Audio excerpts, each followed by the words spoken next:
నమోదు చేశారు.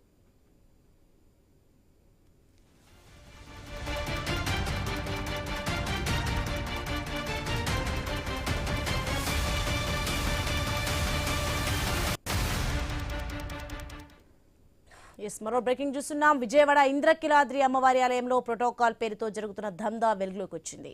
దీనిపై నేరుగా సీఎంఓ ఆఫీస్ కు ఫిర్యాదు వెళ్లింది. ఆలయ ఈవో వెంటనే రంగంలోకి దిగి దందాకు పాల్పడుతున్న ఉద్యోగిని సస్పెండ్ చేశారు. ఆలయ సిబ్బందిపై ఆగ్రహం వ్యక్తం చేశారు.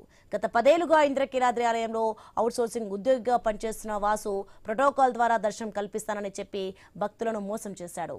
4 భక్తుల నుంచి 2000 రూపాయలు ఫోన్ పే చేయించుకొని టికెట్లు ఇవ్వకుండా మోసం చేశాడు. దీంతో భక్తులు నేరుగా సీఎంఓలో ఫిర్యాదు చేశారు.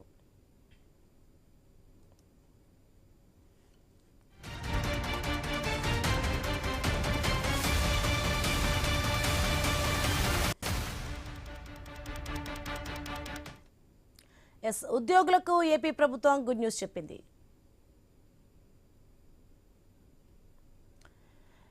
విజయవాడ ఇంద్రకీలాద్రి అమ్మవారి ఆలయంలో ప్రోటోకాల్ పేరుతో జరుగుతున్న దందా వెలుగులోకి వచ్చింది. దీనిపై నేరుగా సీఎంఓ ఆఫీస్ కు ఫిర్యాదు వెళ్లింది. ఆలయ ఈవో వెంటనే రంగంలోకి దిగి దందాకు పాల్పడుతున్న ఉద్యోగిని సస్పెండ్ చేశారు. ఆలయ సిబ్బందిపై ఆగ్రహం వ్యక్తం చేశారు. గత 10 ఏళ్లుగా ఇంద్రకీలాద్రి ఆలయంలో అవుట్ సోర్సింగ్ ఉద్యోగిగా పనిచేస్తున్న వాసు ప్రోటోకాల్ ద్వారా దర్శనం కల్పిస్తానని చెప్పి భక్తులను మోసం చేశాడు. ఇక 4 భక్తుల నుంచి 2000 రూపాయలు ఫోన్ పే చేయించుకుని టికెట్లు ఇవ్వకుండా మోసం చేశాడు. దీంతో భక్తులు నేరుగా సీఎంఓలో అయితే ఫిర్యాదు చేశారు.